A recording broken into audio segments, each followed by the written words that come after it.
Hello, ladies and gentlemen. My name's Ian Adams, and this is my final project for ATHS 697 at Cal State University, Northridge. The title of my presentation is Affective Computing and Autism. Affective computing, what is it?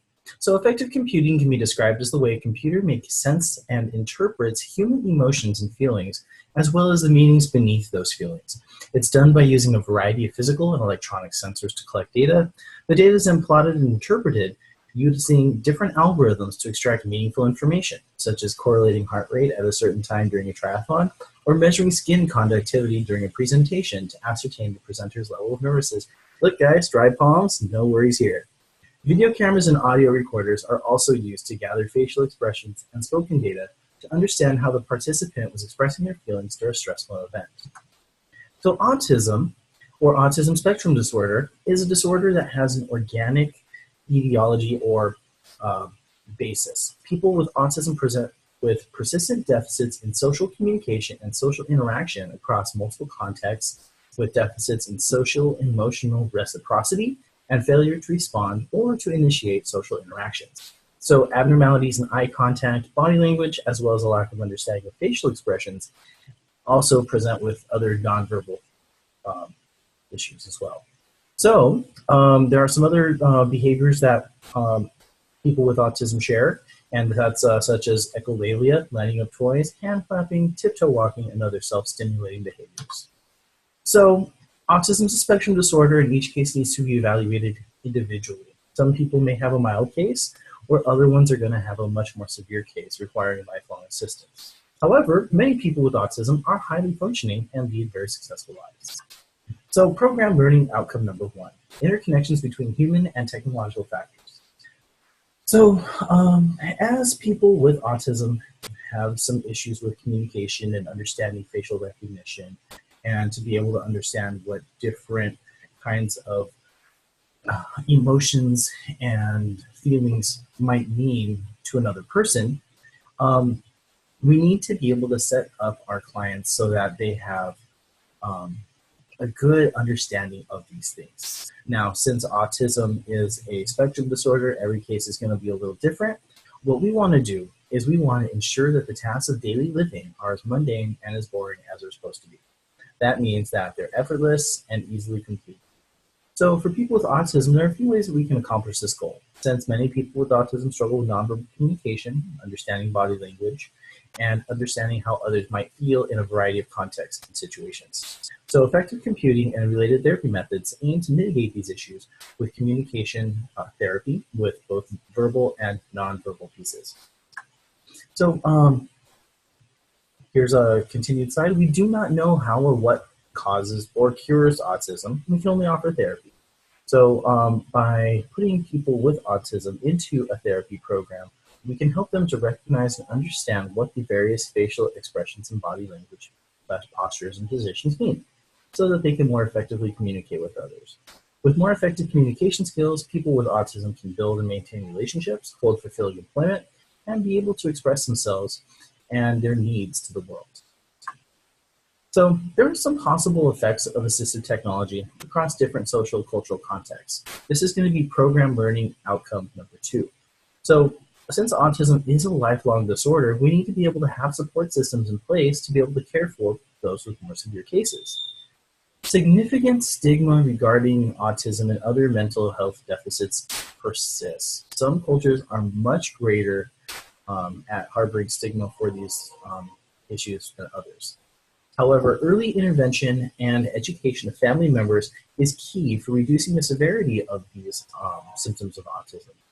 Research and anecdotal evidence has proven that therapy works across the lifespan as well as cross-culturally. However, I also believe that cultural sensitivity is very important. So throughout the process, but especially at intake of our client, we must give them questionnaires that include questions about how to best approach these sensitive topics. So educating the family about the challenges a person with autism might face will help the family understand and empathize with different support strategies and can lighten the stress of the immediate family and caretakers. Sometimes the stigma can be so severe that it can alienate parts of the family. Family members can do some pretty strange things sometimes, and they can refuse to acknowledge people with autism and other mental health issues as members of their own family. This creates problems when non-action happens. So non-action due to a refusal to believe the diagnosis from the doctor is a large problem in many cultures. Some people believe that through prayer and natural medicine, autism can be cured. Unfortunately, we don't have a cure for autism yet, and we may never have one. But what we can do is we can accept people with autism and talk with them and engage them with an understanding that even though through a lifetime of therapy, some people may not progress beyond a certain point. We have to be realistic sometimes, and if that's the realistic part of the case, then that's kind of the way things are, unfortunately. But we can help. So there's a Let's Face It, which is a computer game / therapy tool that helps people with autism learn to recognize faces and track changes in expression.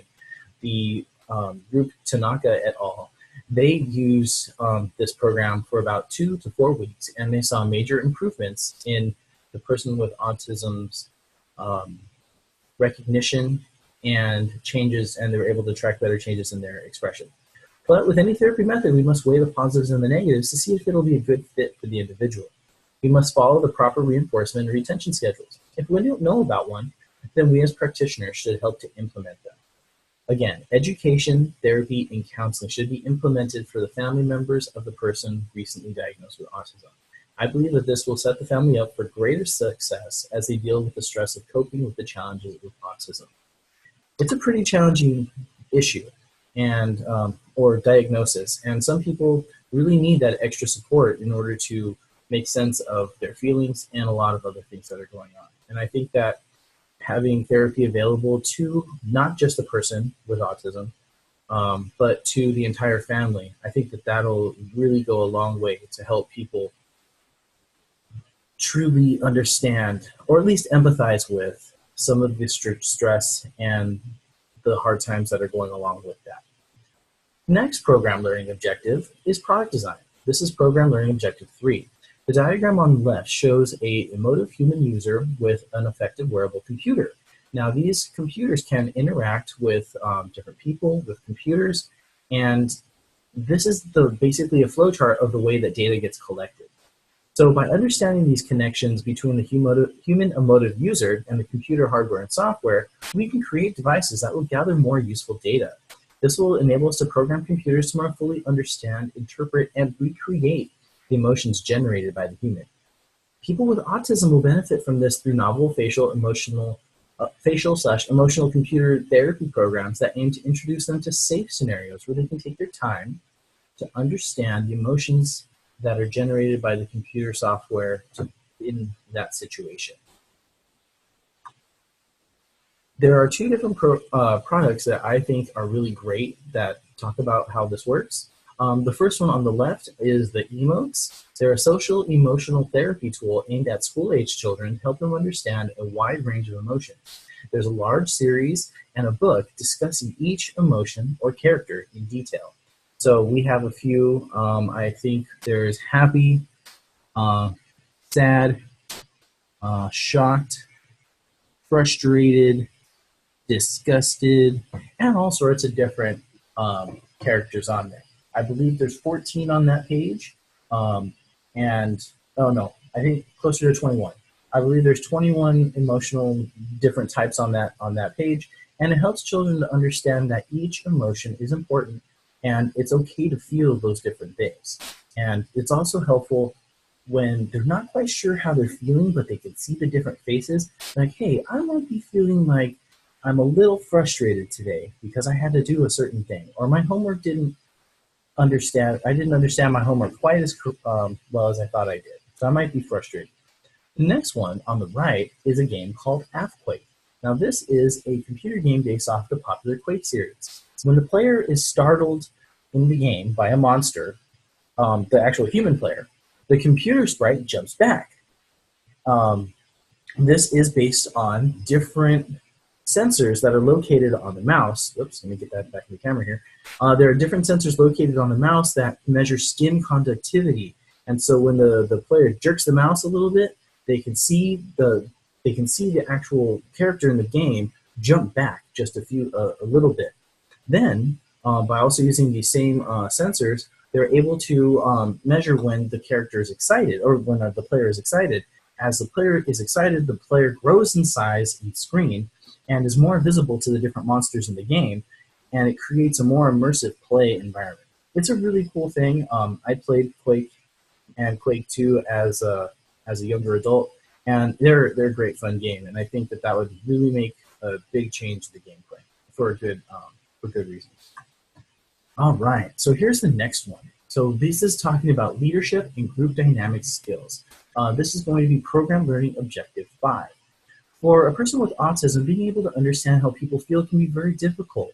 My personal experience as a teacher has shown me that students with autism struggle with sarcasm and other facetious behavior. At a school I taught at, there was a social emotional skills group created that used initially restorative justice circles, where students spoke to their peers about things that made them feel strongly, either good or bad. Then the program later turned into a film interpretation group where students with various disorders, along with others who did not have disorders,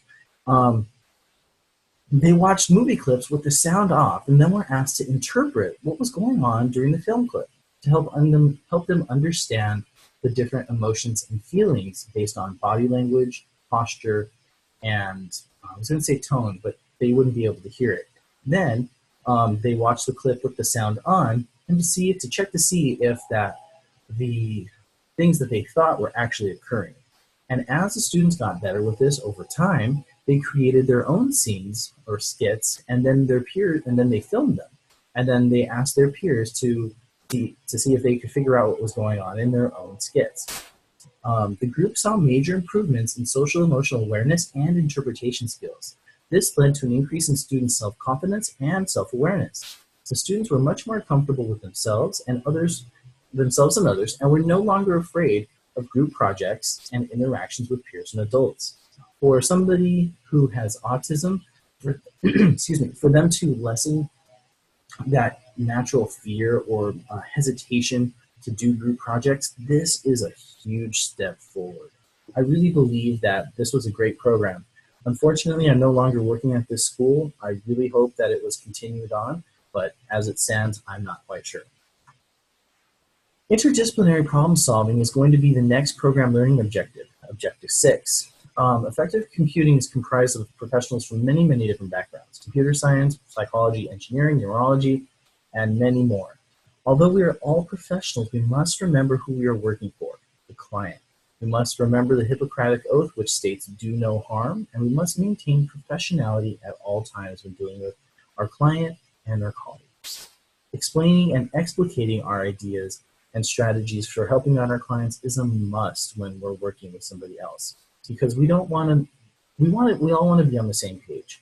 We don't want to have too many dissenting opinions about how to accomplish our goals, and we got to have an open mind and use novel techniques, because that's how our field is going to grow, not just with assistive technology, but with all the different fields. If we take a page or we take a little idea from somebody else, tweak it a little bit, and are able to use it in our own field, that's how we're going to grow and expand.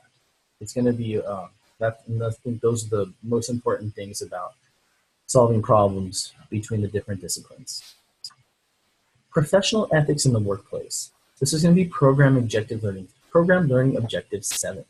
People with disabilities, including autism, are protected in the workplace by the Americans with Disabilities Act. The ADA special guidelines for businesses with over 15 employees and states that in order to be protected at work, a person must be able to perform their duties with or without the reasonable accommodations, modifications necessary to perform their jobs. The protection against discrimination. Oh goodness, it says I gotta go to the gym. Sorry about that, guys. This protection against discrimination is very important in diverse workplaces. In 2004, the Tech Act gave people with disabilities, as recognized by Social Security and the Americans with Disabilities Act, direct aid to receive the technology that they need to hold and keep the jobs that they have. Again, in the workplace, education and sensitivity training is key when preventing most negative workplace situations. We have to have patience, we need to have common sense, And we really need to be able to look at the work a person is doing and not how they're doing it. I know in a lot of different workplaces that I've been in, it's been quite difficult. However, in a workplace with people with disabilities, we need to keep that in mind even more, because the way that we might do something has to be different, because the way that somebody might do things normally isn't going to work. So we have to keep that in mind, and we have to keep an open mind when it comes to those things. And that is the end of my presentation. I hope that we had a eye-opening experience and that we were able to learn quite a few things. And I hope you have a great rest of your day. Thank you for your time.